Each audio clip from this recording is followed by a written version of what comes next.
Buenas tardes, ¿qué tal? Bienvenidos, es un gusto recibirlos en este Zoom. Hoy vamos a tener un invitado de lujo, como es el doctor Pedro Scoiti, que va a tratar sobre un tema muy sensible, que es el tema de la violencia política en los 60-70 y el tema de los derechos humanos hasta la actualidad. Es un gusto para mí presentarlo. Más que por los pergaminos que tiene, por sus características personales, de un militante siempre dispuesto, una persona humilde y con gran disposición. Así que para mí es un gusto presentarlo, es un honor tenerlo en esta charla, así que vamos a compartir este momento con este gran correligionario. Creo que no estaríamos actuando del todo correctamente si no hiciéramos un brevísimo, o no tiráramos un brevísimo párrafo en algo que a los radicales nos debe preocupar sobremanera, que es la declaración de la diputada Ferrari en Córdoba, reivindicando los Falcon Verdes. Y si eso es grave, es más grave aún todavía la inacción del partido. Ha sido un verdadero disparate lo que esta mujer ha dicho y creo que merece la condena de todos los radicales, sin distinción de sector interno, porque la defensa de los derechos humanos no es una cuestión que nos divida en ningún aspecto dentro del partido. Dicho esto, entonces, cuando yo, si bien por mi edad, yo me fui a estudiar a La Plata en el año 73 y milito en el partido desde el año 71, así que viví todo lo que fue el proceso. Pero realmente me preocupó esta cuestión cuando hace 3 o 4 años aproximadamente, en un acto del 24 de marzo, si bien ya se venía insinuando, se convirtió lisa y llanamente no en un acto de conmemoración al 24, sino en, como dije, lisa y llanamente en una reivindicación de la violencia de los años 70. Entonces me parece que los radicales tenemos que dar nuestra visión sobre este tema y lo tenemos que hacer muy fuertemente porque hemos sido actores principalísimos en lo que significa la recuperación de la democracia, el respeto a los derechos humanos y el castigo a quienes violaron los derechos humanos en Argentina. Hay un libro de Héctor Leis, un ex militante montonero que ya ha fallecido hace poco tiempo, que se llama Un testamento de los años 70. Y en ese libro, Leis se pregunta, ¿existe alguna jerarquía entre verdad, justicia y memoria? Y se responde, para la tradición ética occidental no hay duda que la verdad es el valor principal. Mal se podría hacer justicia sin el conocimiento de la verdad. Creo entonces que la consigna memoria, verdad y justicia deberíamos cambiarla y debería ser verdad, justicia y memoria. ¿Por qué digo esto? Porque si anteponemos a la verdad y a la justicia la memoria, estamos priorizando nuestra propia subjetividad. Ejemplo de esto. Hay 30.000 desaparecidos y no se admite prueba en contrario, hay 30.000, son 30.000 y es una verdad revelada. Y no existe en ningún lado constancia de que son 30.000 los desaparecidos, es una cifra simbólica. Lo que más se aproxima a la realidad son los 8.900 y algo denunciados en la CONADEP. Y cuando hablo de verdad y justicia, no me refiero solo a la verdad demostrada en los estrados judiciales, sino a la verdad histórica, que es lo que intentó hacer Raúl Alfonsín y el radicalismo en el 83.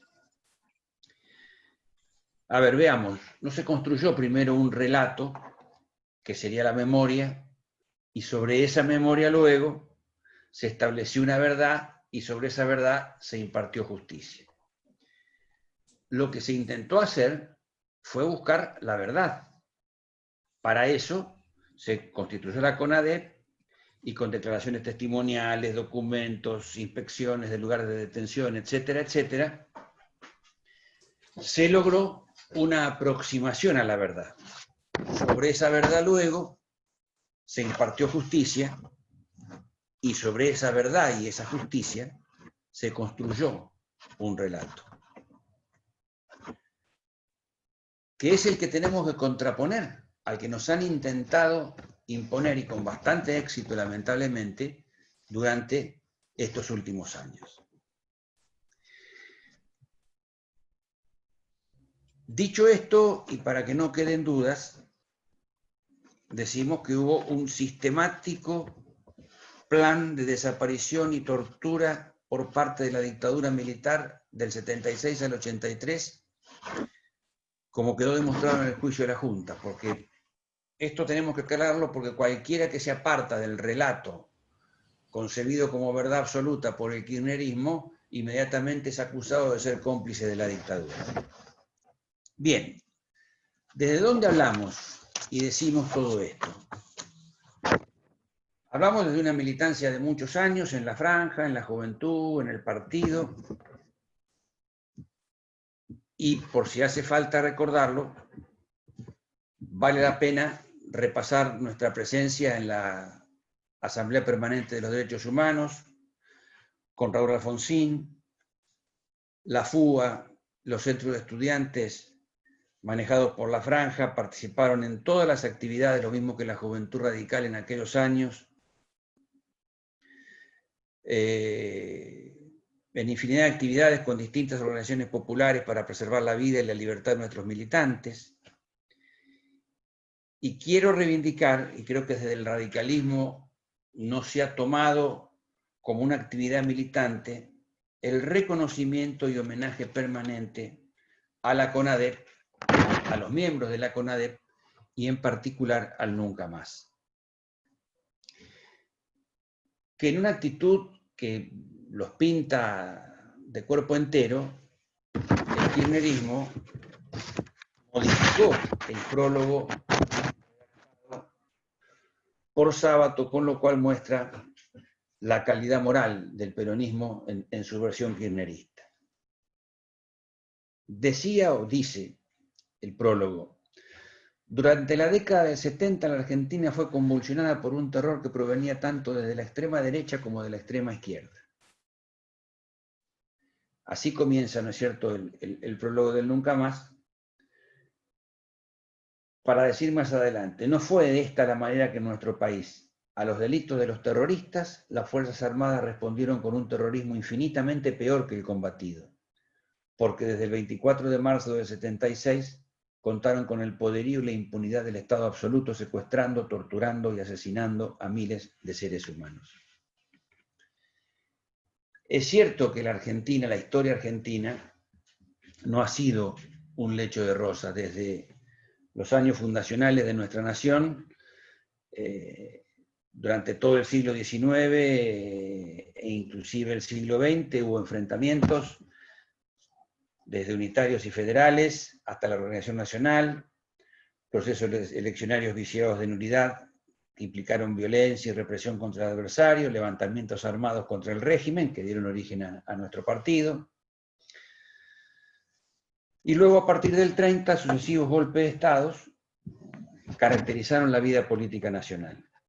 Cada uno de esos golpes significaron proscripción en la vida política, represión, cárcel, tortura y muerte, llegando al paroxismo en el 76. La resistencia popular a cada una de esas dictaduras se manifestó de diferentes maneras, pero es a partir de fines de los 60 en que aparece un fenómeno nuevo: las organizaciones armadas con métodos terroristas. Alguien nos podrá decir que no era nuevo, que a principios del siglo XX existieron expresiones anarquistas que fueron violentas, pero no tuvieron una actividad sistematizada y no tuvieron la envergadura que sí reconoce el fenómeno de fines de los 60 y principios de los 70.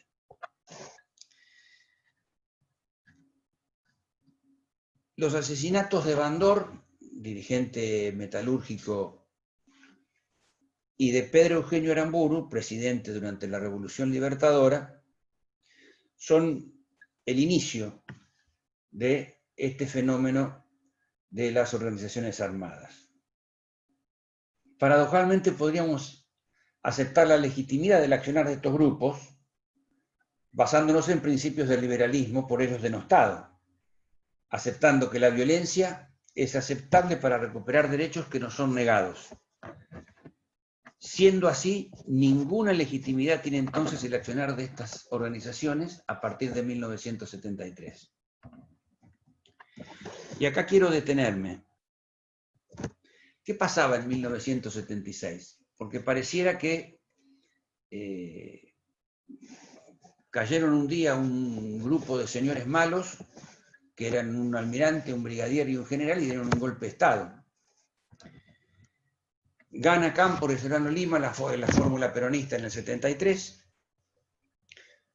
Cámpora se ve forzado a renunciar, viene la elección de septiembre, saca más del 60% de los votos el general Perón, acompañado de su señora esposa, la fórmula Perón-Perón. Durante el breve periodo de Cámpora hubo una importante participación de los sectores denominados de la izquierda peronista, los que son barridos luego de la caída de este, y por ejemplo recordemos lo que pasó el 20 de junio en el año 73 con la llegada de Perón. En octubre del 73 se lleva adelante el operativo Dorrego. Ahí estaba el general Calcaño, quien se definía como nacional y popular, y participan entre otros los generales Cesio y Arguindegui.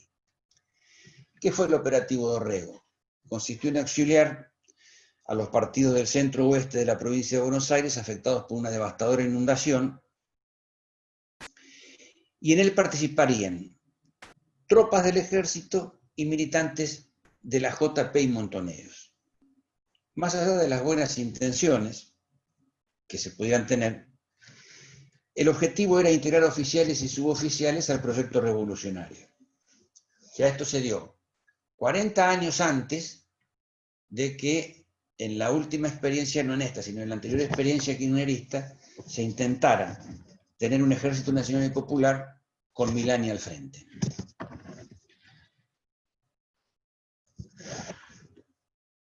En Ezeiza se produce un verdadero baño de sangre que luego se profundizaría en el 76. Según Pilar Calveiro, una ex militante montonera que vive en México, entre mayo del 73 y abril del 74 se produjeron 1.760 hechos armados. Entre mayo del 74 y abril del 75, 2.425. Y entre mayo del 75 y marzo del 76, 4.324 hechos armados. Para los mismos periodos, las muertes se distribuyen. 754 el primer año, o sea, entre 73 y 74, 608 el segundo y 1.612 muertes en el tercero. Estamos hablando de casi más de 3.000 muertes por hechos de violencia en el periodo 73-76.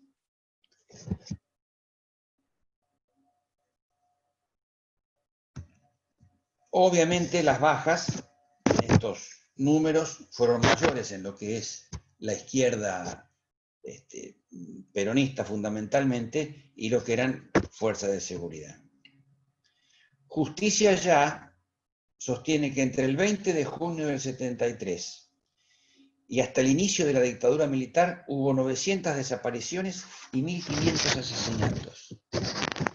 Además se estiman que 3.000 personas fueron detenidas por causas políticas. Bien, en medio de este caos hubo una gran línea divisoria. De un lado, aún con profundas diferencias, quienes adscribíamos al sistema democrático y nos oponíamos al golpe. Del otro lado, quienes sostenían que el sistema democrático estaba agotado y que la instalación de la dictadura militar aceleraría la toma de conciencia revolucionaria del pueblo. Esta tesis era sostenida por algunos en el terreno teórico, por otros en el terreno de la lucha armada. En un lado y en otro había militantes políticos, sociales, obreros, religiosos, estudiantiles e intelectuales, que nutrieron fundamentalmente la lista de muertos y desaparecidos. No era posible escuchar en aquellos grupos que abrazaron la lucha armada la más mínima reivindicación de los derechos humanos, ni que hablar del sistema democrático o de la socialdemocracia, que era un europeizante socialdemocracia, y ni hablar, quien osara hablar sería catalogado como un liberal burgués o miembro de la partidocracia liberal, categorías próximas a la tradición de la patria en el ideario montonero. Aún en corrientes que no sostenían la lucha armada, ni se les cruzaba por la cabeza lo que era la idea de los derechos humanos, tal como la concebíamos desde el radicalismo. Beatriz Arlo, a quien se le debe reconocer honestidad intelectual en este tema, dijo textualmente: sé que la idea misma de los derechos humanos me era completamente ajena. Hay un memorable reportaje de Gabriel García Márquez a Firmenich, líder de los montoneros, todos lo conocemos, donde este dice claramente, leo textual: desde octubre del 75, cuando todavía Isabelita Perón estaba en el gobierno, ya sabíamos que en un año habría golpe. No hicimos nada para impedirlo, porque, en definitiva, también el golpe formaba parte de la lucha interna del movimiento peronista.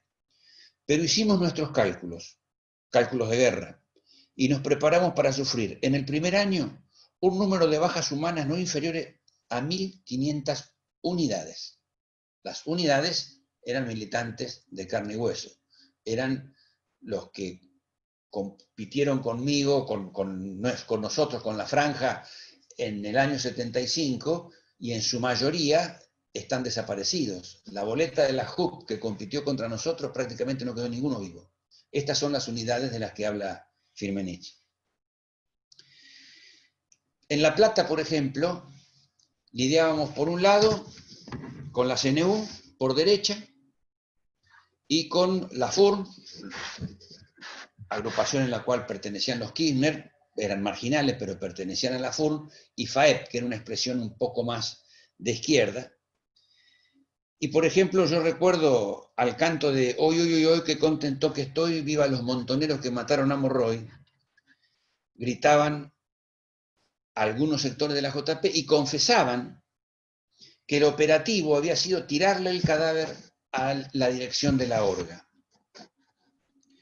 Por ejemplo, y siguiendo con La Plata, un operativo montonero mató a un boletero del Cine 8, que está atrás de la legislatura para los que conocen La Plata, que era un militante del CNU. Y muy contentos cantaban: en La Plata hay un cine que no tiene boletero, porque le dieron el vuelto los comandos montoneros. Así lo entonaban en los jardines de la universidad unos cuantos militantes de la JP. Esa noche la CNU les mató a 4. Perini, Chávez, padre e hijo, que eran dirigentes sindicales, y Macor, un militante de la juventud. Y así transcurrieron esos años del 73 al 76,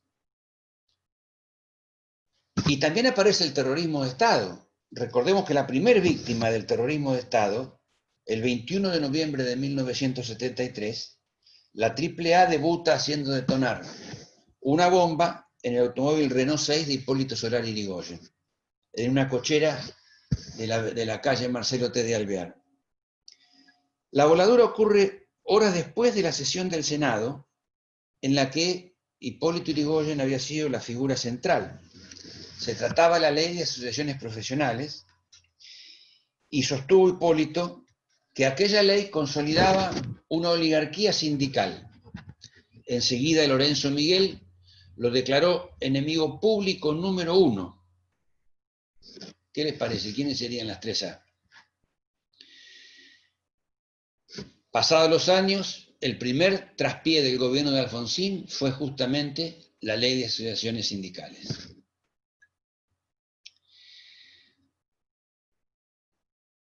La orientación clara del gobierno de Perón queda manifestada en la relación que Perón mantiene con Pinochet. Ambos gobiernos, el de Pinochet, que asume el 11 de septiembre del 73, unos días antes de que Perón ganara la elección, da el golpe de Estado y se convierte en presidente de facto de Chile. Y hay muestras claras del apoyo. El encuentro en mayo del 74, Perón y Pinochet en el aeropuerto de Morón, le entrega la Gran Cruz de la Orden de Mayo al Mérito Militar. Y luego se expresa en los votos en las Naciones Unidas, donde Argentina rechaza la condena a la violación a los derechos humanos en el año 74 y 75, con el voto negativo de nuestro país y la abstención de Estados Unidos. En este contexto, el 18 de diciembre del 75, 3 meses antes del golpe, se crea la Asamblea Permanente de los Derechos Humanos. Todos sabemos que Raúl Alfonsín tuvo un rol protagónico en la fundación de la Asamblea y luego en la actividad que la Asamblea despliega a lo largo de toda la dictadura militar. Y acá quiero hacer un comentario sobre algo que creo que fue Graciela Fernández Mejide que lo dijo en el entierro de Alfonsín cuando habló en La Recoleta. El valor de Alfonsín y de algunos otros, podríamos incluir ahí a Alfredo Bravo, que se convierten en defensores de los derechos humanos no desde el dolor, como las madres o las abuelas, sino desde la convicción. Mucho antes de que las madres y las abuelas salieran a reclamar, un reclamo absolutamente válido y legítimo que fue acompañado por nosotros en aquel momento, lo que es esa defensa de los derechos humanos desde las convicciones. Y allí estuvo el partido, allí estuvo el partido. Previo al golpe también hay que decir y recordar los discursos de Ricardo Balbín y Oscar Allende como presidentes de los comités nacionales del radicalismo y del PI, con una oposición férrea al golpe, pero bueno, ya estaba todo dicho. También debemos decirlo, aunque nos duela, que una buena cantidad de intendentes radicales siguieron en el cargo. El argumento es el mismo de siempre, el que se usó en su momento para hacerse K, es preservar el poder territorial. Yo siempre digo que es preservar el poder territorial para ellos, aunque la excusa sea preservar el poder territorial para el partido.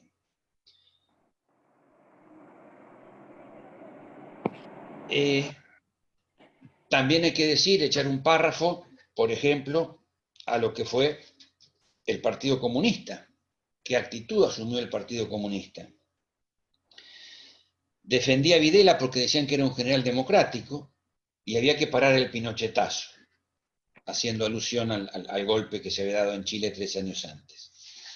Lo que no decían era que la excelente relación comercial entre la dictadura y la Unión Soviética, y que esta era la principal defensora de la dictadura y se oponía a cualquier condena en los órganos internacionales, en los organismos internacionales.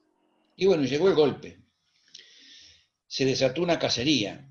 Yo recuerdo que a nosotros, que siempre teníamos como lugar de reunión el comité de la calle 48, que nos quedaba ahí a una cuadra de la facultad, nos avisaron, 2 viejos radicales, Osvaldo Cortelesi y Aguilar, que estaban siempre, que bueno, que el golpe era inevitable y que nos escondiéramos. Bueno, así fue. Nos escondimos y habíamos tomado la decisión de irnos de La Plata. La Franja Morada se iba de La Plata porque se presumía que La Plata iba a ser el lugar, o uno de los lugares más duros. Efectivamente lo fue. Bueno, así fue como pensamos que en el interior, la mayoría no éramos platenses, íbamos a estar mejor. Bueno, no fue mi caso, a mí me vinieron a buscar y me levantaron aquí en Necochea, en mi casa paterna. Y aquí también debo hacer un homenaje a dos hombres del partido, como son Raúl Alfonsín y particularmente a Conrado Storani, que fue el primero y también Osvaldo Viciotti, un dirigente de Lobería, que fue el primero con quien mi padre se comunicó. A su vez se transmitió con Alfonsín y Storani, y ahí comenzó la búsqueda y por suerte acá estoy.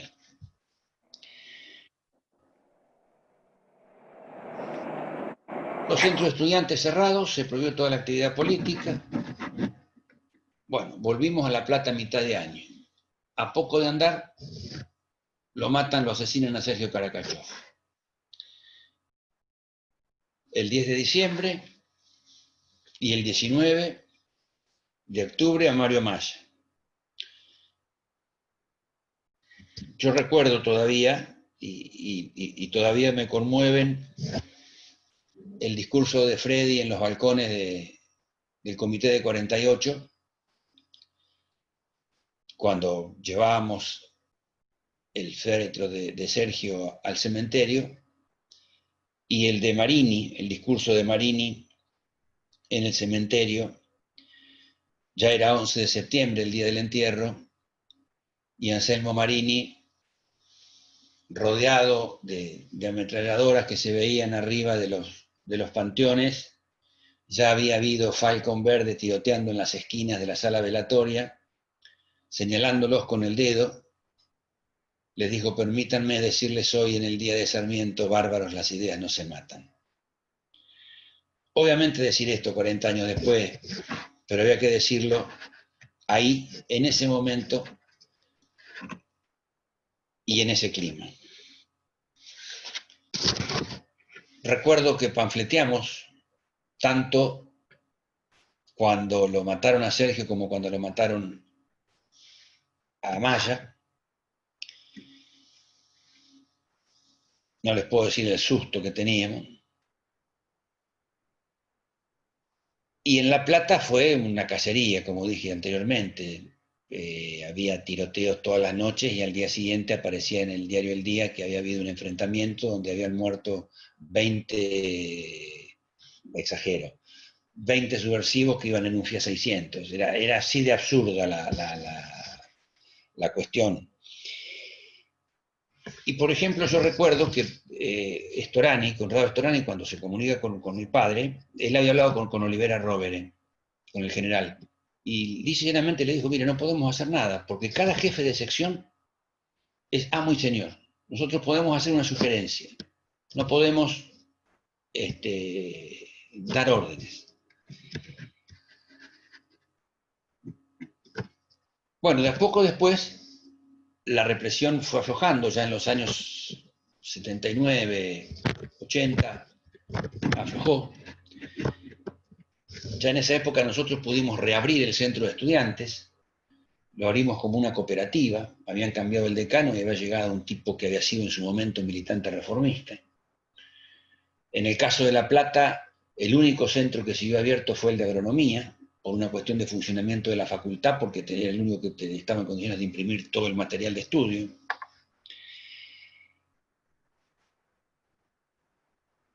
Y empiezan a moverse un poco la actividad política, y ahí sí ya recuerden ustedes que hay una enorme movilización en el año 82 de la CGT, protestas gremiales,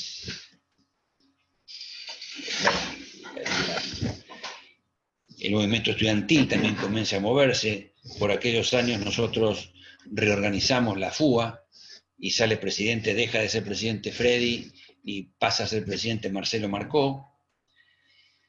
Y viene la invasión, la mal dicha invasión, la pretendida recuperación de Malvinas, pero que era a todas luces una locura, como quedó demostrado.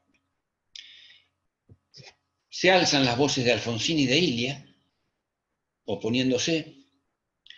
Nosotros hacemos nosotros digo la Juventud Radical de la Provincia de Buenos Aires, aquí en mi ciudad, lo teníamos previsto de antemano, un congreso, un seminario, donde sacamos un documento oponiéndonos.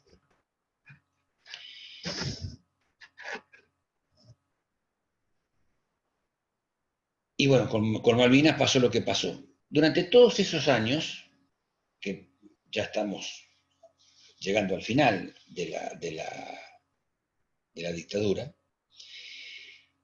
las organizaciones guerrilleras fueron prácticamente exterminadas. El ERP casi inmediatamente, con la muerte de Santucho, y en el caso de los montoneros, la militarización llegó a límites absurdos. Todo nuestro accionar político está condicionado a nuestro accionar militar, dice un documento interno citado por Pilar Calveiro, que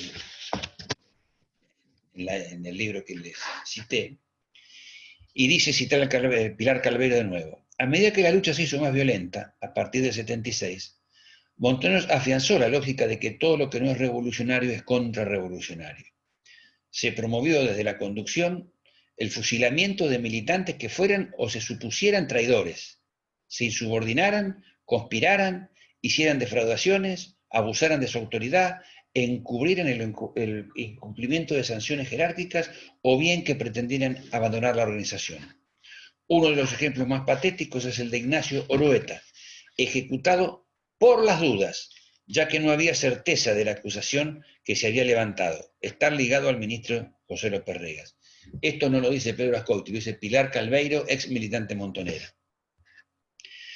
Entre el 79 y el 80, los montoneros plantearon llevar adelante lo que se denominó la contraofensiva, que consistía en hacer regresar combatientes porque entendían que se estaba debilitando la dictadura y era el momento de atacar. Hay un libro de Cristina Zucker, cuyo hermano fue asesinado en esa contraofensiva, donde describe lo sucedido y responsabiliza directamente a la conducción montonera por las muertes inútiles de la mayoría de los que regresaron, aún a aquellos como Bonazo que dicen haberse opuesto. Llega la derrota de Malvinas y esto provoca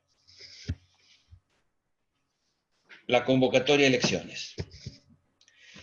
A diferencia de nuestros vecinos, la transición en la Argentina no fue pactada, no fue acordada ni negociada. Recuerdo haber escuchado a Raúl Alfonsín decir que los pueblos no salen de las dictaduras como quieren, sino como pueden. Y vale la pena entonces recordar algunas experiencias. Muchos tratan de minimizar lo que significaron estos hechos históricos protagonizados por el gobierno de Alfonsín.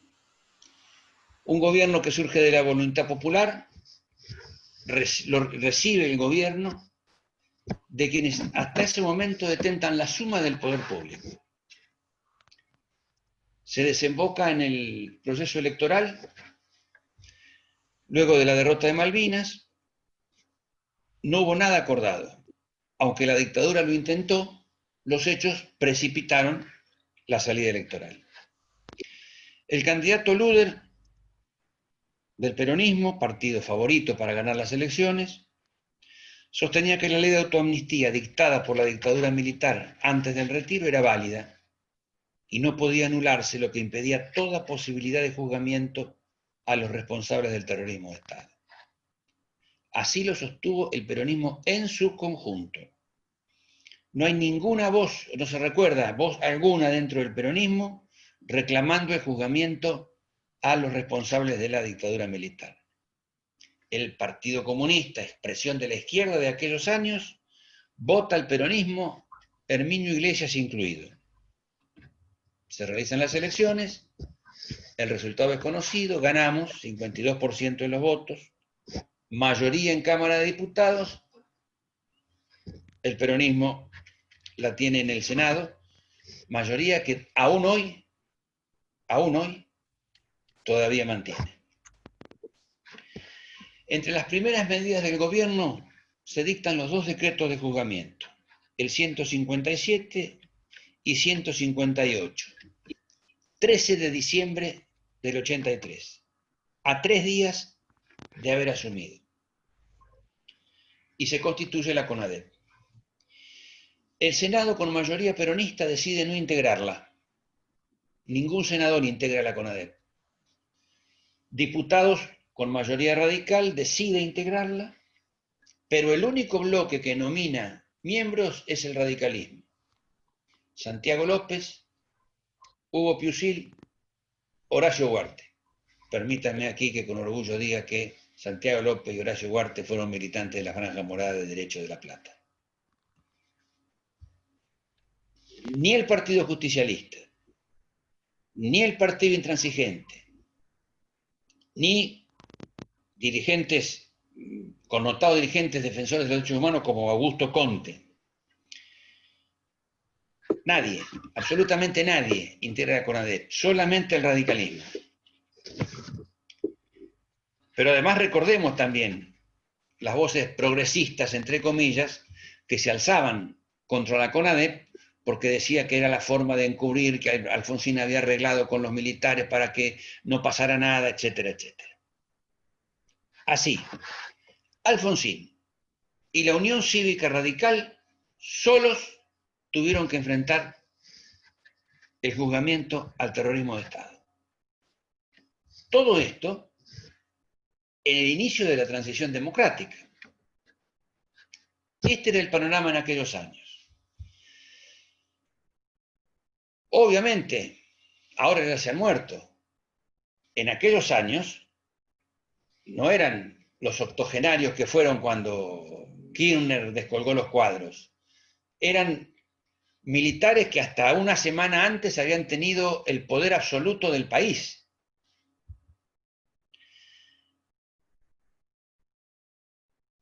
Recordemos, por ejemplo, el gobierno de Cámpora, que había asumido en el 73, quizás con un poder político mayor que el de Alfonsín en el 83, venerado ese gobierno por Bonazo, por Berbisky, furibundos críticos de Alfonsín, y luego ellos mismos autodenominados defensores de los derechos humanos, no fue capaz ese gobierno de juzgar a nadie, ni siquiera a los responsables de los fusilamientos de la base Almirante Sar, que había sido en agosto del 72, en Trelew, en donde las víctimas fueron sus propios compañeros de militancia, que luego fueron fusilados y que fueron defendidos no por ellos mismos, sino el abogado defensor había sido Mario Abel Amaya, asesinado después por la dictadura militar. Obviamente que yo siempre digo hay dos razones por las cuales estos no juzgaron. Una es porque no tuvieron el coraje que tuvo Robert Alfonsín. Y la otra razón probablemente que siempre creyeron que estas cuestiones se dirimían en otros lugares, no en la justicia. Tanto una como otra, la falta de coraje o la falta de creer en la justicia y en las instituciones son absolutamente probables tanto una como otra. Y acá me quiero detener porque esto sí es un tema que tenemos que machacarlo. Cuando salen los decretos de juzgamiento y el prólogo del nunca más, no sé quién, pero alguien dijo que había una teoría de los dos demonios por la que se equiparaba a los responsables de la dictadura con, o mejor dicho, a los miembros de las organizaciones armadas con los responsables de la dictadura.